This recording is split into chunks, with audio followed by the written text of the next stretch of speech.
ത്രിയേക ദൈവത്തിന് മഹത്വം ഉണ്ടായിരിക്കട്ടെ. വീണ്ടും പ്രഭാതത്തിലേക്ക് ഏവർക്കും സ്വാഗതം.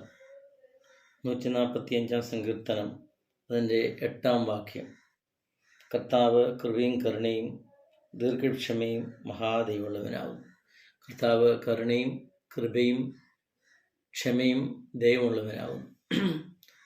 നമുക്കെല്ലാവർക്കും അറിയാവുന്ന ഒരു തിരുവചനമാണ്, എപ്പോഴും കേട്ടുള്ള തിരുവചനമാണ്.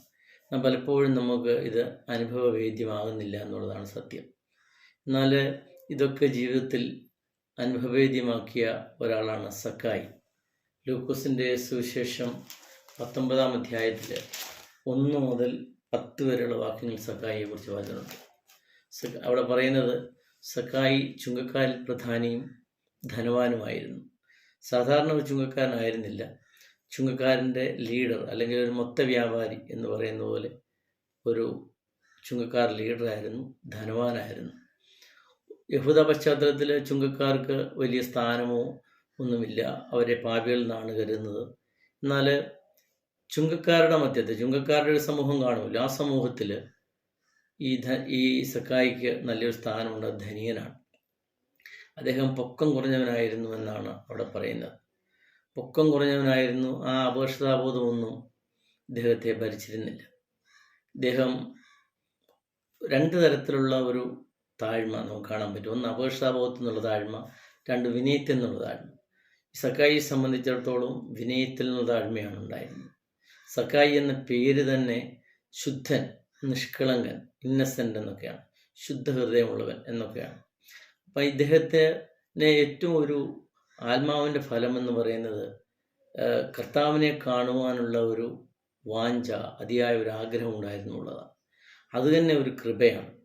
അതായത് നമുക്കറിയാം, യോഹന്നാന്റെ സുവിശേഷത്തിൽ കർത്താവ് പറയുന്നുണ്ട്, എൻ്റെ പിതാവിനാൽ ആകർഷിക്കപ്പെടാതെ ആർക്കും എൻ്റെ അടുക്കിലേക്ക് വരുവാൻ കഴിയില്ല. അപ്പോൾ കർത്താവിൻ്റെ അടുക്കിലേക്ക് വരുന്നവൻ കൃപയുള്ളവനാണ്. അതുകൊണ്ടാണ് ആൾക്കാരുടെ മധ്യത്തിൽ അവൻ പൊക്കം കുറഞ്ഞവൻ, അവൻ ഉയരം കുറഞ്ഞവനായതുകൊണ്ട് ഇടയ്ക്കോട്ട് ചെന്ന് കയറാൻ പറ്റാത്തതുകൊണ്ട് ഒരിതുമില്ല, അവൻ്റെ കുറവുകളെല്ലാം അവന് അംഗീകരിച്ചുകൊണ്ട് അത്തിവൃക്ഷത്തിലേക്ക് കയറി അവിടെ ബന്ധപ്പെട്ട അത്തിവൃക്ഷത്തിലേക്ക് കയറി കാണുകയാണെന്നാണ്. യേശുവിനെ കാണാനായിട്ടിരിക്കുകയാണ് അവിടെ. അപ്പോഴാണ് യേശു തമ്പുരാൻ അതുവഴി വരുന്നതും അവനിൽ അലിവുണ്ടാവുകയാണ്, കരുണ ഉണ്ടാവുകയാണ്. അവന് ഓൾറെഡി കൃപയുള്ളവനാണ്, അവനിൽ കരുണ ഉണ്ടാവുകയാണ്. കരുണ ഉണ്ടായിട്ട് പെട്ടെന്ന് കർത്താവ് പറയുവാണ്, നീ ഇറങ്ങി വാ, ഇന്ന് നിൻ്റോടുകൂടെ എനിക്ക് ഭക്ഷണത്തിനിരിക്കാൻ നിൻ്റെ വീട്ടിലേക്ക് വരികയാണ്. അപ്പോൾ അവൻ്റെ വീട്ടിലേക്ക് പോകുമ്പോൾ അവിടെ ഇരുന്ന യഹൂദന്മാരൊക്കെ പറയുന്നുണ്ട്, ചുങ്കക്കാരൻ്റെ കൂടെ അവൻ ആഹാരം കഴിക്കാൻ പോകുന്നു. അവരൊക്കെ വിമർശിക്കുന്നത് നമ്മുടെയൊക്കെ സമൂഹത്തിൽ കാണുന്ന ഒരു കാര്യമാണ്. ഉള്ളിൽ മറ്റൊന്ന് വെച്ചതുകൊണ്ടാണ് അവർ സംസാരിക്കുന്നത്. ഉള്ളിൽ അസൂയയും പകയും മറ്റുള്ളവരെ വിമർശിക്കുകയും മറ്റുള്ളവരുടെ കുറ്റങ്ങൾ കണ്ടുകയും ചെയ്തുകൊണ്ടാണ് അവർ സംസാരിക്കുന്നത്. എന്നാൽ ഈ ചുങ്കക്കാരെന്ന് പറയുന്ന സക്കായി അവിടെ പറയുന്നത് നിഷ്കളങ്കനാണ്. അവൻ്റെ പേര് തന്നെ ശുദ്ധ ഹൃദയമുള്ളവനാണ്. അവൻ്റെ ഹൃദയം അറിയുന്ന ദൈവം പറയുകയാണ്, നമ്മളെയൊക്കെ നോക്കി ആ പരീശന്മാരെ നോക്കി പറയുകയാണ്, ചുങ്കക്കാരും പാപികളും വേശ്യകളും നിങ്ങളെക്കാട്ടിൽ മുമ്പിൽ സ്വർഗ്ഗരാജ്യത്തിൽ പ്രവേശിക്കും. എന്നിട്ട് യേശുമ്പുരാൻ അവിടേക്ക് പോവുകയാണ്, അവൻ്റെ വീട്ടിലേക്ക് പോവുകയാണ്. അവൻ്റെ വീട്ടിലേക്ക് പോകുമ്പോൾ അവൻ്റെ സന്തോഷം, അവൻ ശുദ്ധ ഹൃദയനാണ്. അവൻ്റെ മനസ്സ് മൊത്തം തുറക്കുകയാണ്. മനസ്സ് മൊത്തം തുറന്ന് അവൻ ചെയ്തത് എല്ലാം അവിടെ ഏറ്റുപറയുകയാണ്. അതൊരു ഒരു കുമ്പസാരം പോലെ കർത്താവിൻ്റെ മുമ്പിൽ ഏറ്റുപറയുമ്പോൾ അതെല്ലാം ദൈവം ക്ഷമിച്ചു കൊടുക്കുകയാണ്. കർത്താവ് ക്ഷമിച്ചു കൊടുക്കുകയാണ്.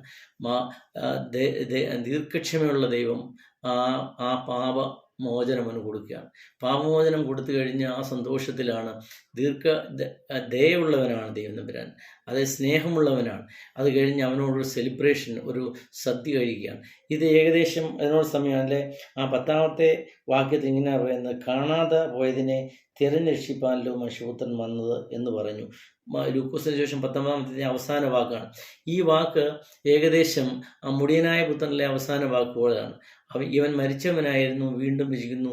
അതുകൊണ്ട് നമ്മൾ സന്തോഷിക്കേണ്ടത് ആവശ്യമായിരിക്കുന്നുവെന്ന് ആ മുടിയനായ പുത്രനെല്ലാം നഷ്ടപ്പെട്ട് ഹതാശനായ വീട്ടിലേക്ക് വരുമ്പോൾ ആ പിതാവ് അവനെ സ്നേഹിക്കുന്നത് പോലെ ഇവിടെ വലിയൊരു സ്നേഹം, കാണാതെ പോയ ആട്ടിൻകുട്ടിയെ കിട്ടിയ സന്തോഷം, അല്ലെങ്കിൽ നഷ്ടപ്പെട്ടു പോയ ദ്രഹ്മ കിട്ടിയ സന്തോഷം, അതുപോലെ കർത്താവിനോട് കൂടിയിരുന്ന ഏതോ നഷ്ടപ്പെട്ട വലിയൊരു നിധി കിട്ടിയ സന്തോഷത്തോടെ അവിടെ ഒരു വിരുന്ന് സൽക്കാരം കർത്താവിനോടുകൂടി കഴിക്കുകയാണ്.